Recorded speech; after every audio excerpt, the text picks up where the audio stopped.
가까이 보면은 K 자살이라고 해도 이름 붙일 정도로 거의 자살 초강대국입니다. 이런 건 타이틀 1위를 할 필요가 없음에도 불구하고 자살 강대국인 나라가 대한민국입니다.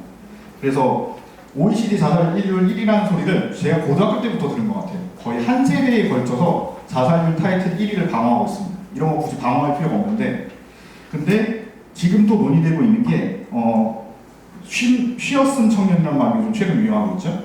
은둔형 외톨이라는 말도 꽤 오래됐습니다. 한 60만 명 정도 된다고 하는데, 이게 정말 큰 문제는 저출산과 더불어 쉬었음 청년, 고립되는 청년이 문제라는 겁니다.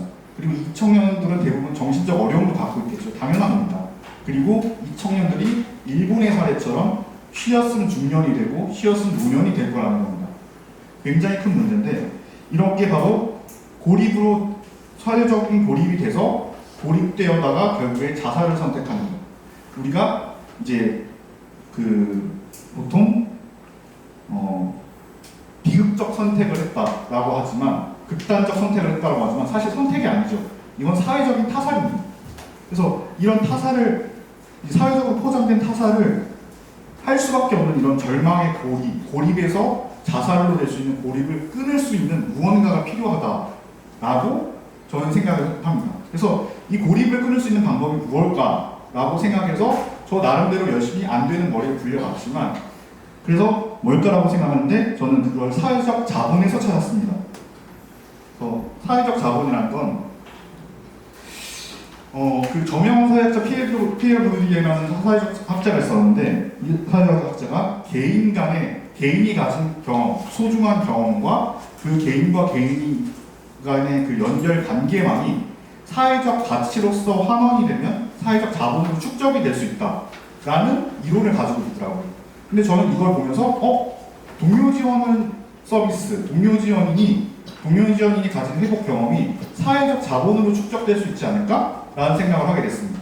그러니까 동료 지원인은 정신질환이라는 것, 그리고 정신적 고통이라는 것부터 바닥에서 이제 자신의 소중한 일상생활까지 올라왔던 회복한 경험이 있는데, 이 회복한 경험과 경험을 축적하고 연결 지으면 사회적 자본으로 바뀔 수 있지 않을까라는 생각을 하게 됐습니다. 그래서 우리가 동료 지원인을 잘 활용하고 잘 기르고 잘 활용하면 이 사회적 고립의 문제, 그리고 자살 문제, 정신건강의 문제를 해결할 수 있지 않을까라는 생각을 하게 됐습니다. 그래서 동료 지원 서비스를 잘 활용하고 사회적으로 보편적인 서비스로 이제 만들었으면 좋겠다라고 했는데, 역시 저는 사실 머리가 나쁜 게 이미 다 그렇게 생각하고 있더라고요. UNCRPD라던가 WHO의 퀄리티 라이츠가 이미 다 적어놨더라고요. 그래서 저 혼자 나는 역시 머리가 좋아라고 생각했지만 사실 머리가 나쁜 거였습니다. 이미 다 만들어놨더라고요. 그래서 이런 생각을 하고 있던 와중에 2026년에 되게 반가운 소식이 있었죠. 동료 지원인이 정신건강복지법이 개정되면서 그 법적 지위가 확립이 됐습니다. 그래서 사실 뉴스만 보면 정치인들을 욕했지만 그래도 일은 하시는구나라는 생각이 들었습니다. 그래서 항상 말을 조심해야지 라는 생각을 하면서 국회가 그래도 하는 일을 하는구나 라는 생각을 했습니다. 그런데 아쉽게도 역시 항상 만족하는 건 없더라고요. 제대로 이제 보장되지 못하는 부분들이, 모자란 부분들이 많습니다. 특히 역시 뭐니 해도 머니죠. 돈이 문제입니다. 저도 최저임금을 받고 있거든요. 근데 아직까지 동료 지원인의 노동의 가치가 제대로 산정되지 않는 것 같습니다. 동료 지원인이 하는 일은 어떻게 보면 고도의 정신노동입니다. 그래서 고도의 돌봄이 필요한데 돌봄 노동이라고 볼 수 있죠, 정신적으로. 그런데 이 노동의 가치를 잘 산정하지 못하는 것 같아요. 사실 전반적으로 우리나라가 돌봄에 대해서 좀 박합니다. 사람을 돌보는 일에 대해서 높게 평가하지 않는 것 같아요. 그런데 경기도 생활임금이 12,000원 정도 되는데 거기에 현저히 못 미칩니다. 거기에 대해서 이제 제대로 평가를 해주지 않는 것 같아요. 그래서 되게 안타까운 생각이 드는데, 그래서 그리고 일자리 자체가 되게 얘다 하나 가져라라는 식으로 시혜적으로 베풀어지는 듯한 느낌이 듭니다.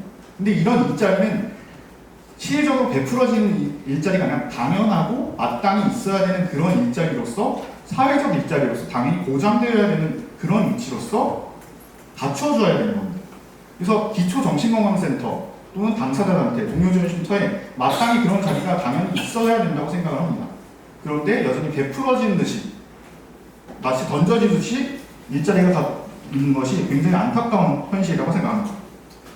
그래서 저는 이 주간 동료지원 쉼터로부터 그런 일자리가 잘 갖춰지고 당사자의 일자리가 갖춰지고 거기서부터 동료지원인의 노동의 가치가 산정되고 동료지원인들의 역량이 강화가 돼서 동료지원 서비스가 좀 더 발전했으면 좋겠다는 생각을 가지고 있는데 이제 또 한측에서는 이제 UNCRPD나 WHO의 퀄리티 라이츠에서 이제 정신건강의 시스템의 근본적인 개혁이 필요하다.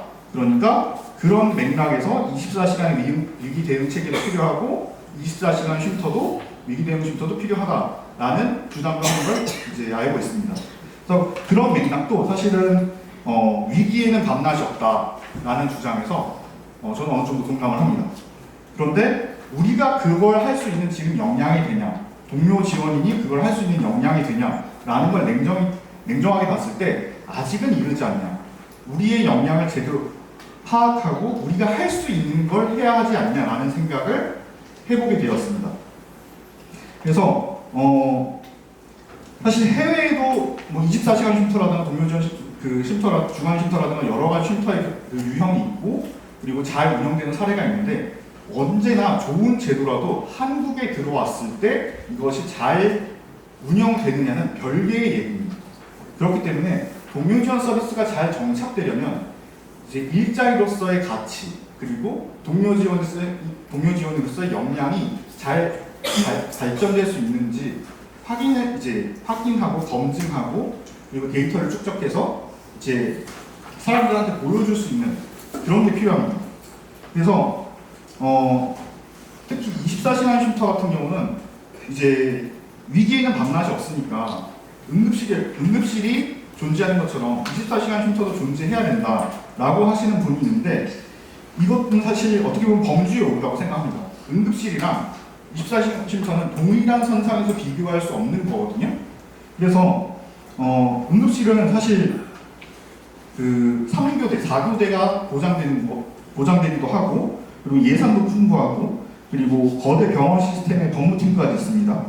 그런데 심야 급성기 상황에서 동료지원인들이 과연 그런 사법 리스크라든가 아니면 예산이라든가 이런 것을 보호받을 수 있는지를 생각해보면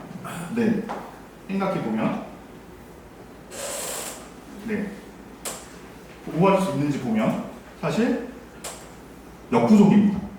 그래서 저는 우리가 할 수 있는 것, 주간 쉼터부터 시작해서 천천히 나아가야 된다는 생각을 하고 있습니다. 그래서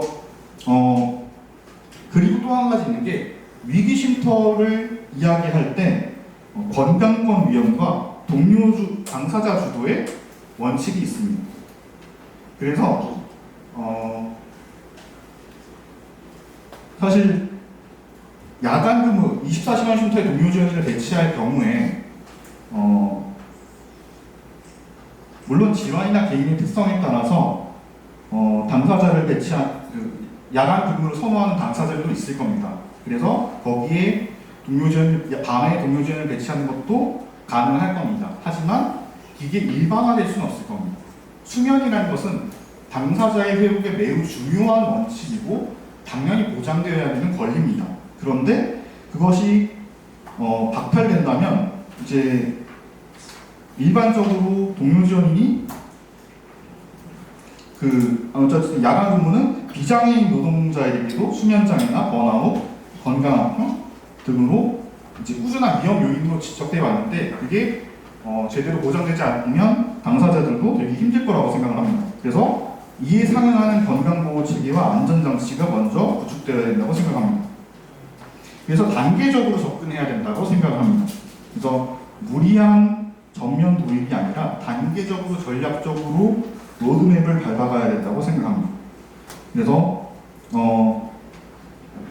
한국형 위기 대응 체제도 도입해 볼 필요가 있지 않을까, 연구해야 되지 않을까라는 생각을 하고 있습니다.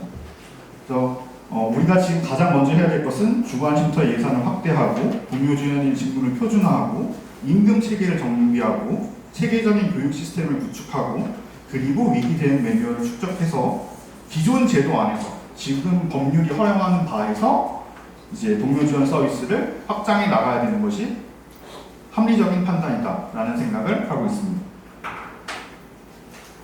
네.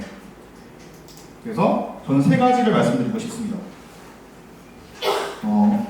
동료 지원인의 실질적인 자립을 위한 생활임금 보장과 호봉제가 도입되었으면 좋겠습니다. 그리고 주간 동료 지원 쉼터의 예산 확대와 내실화가 시행되었으면 좋겠습니다.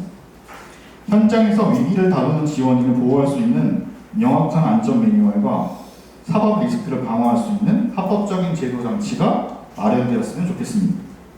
그래서 절망의 끝에서 돌아와서 이제 막 길을 걷기 시작한 동료 지원 서비스가 잘 정착되었으면 좋겠습니다.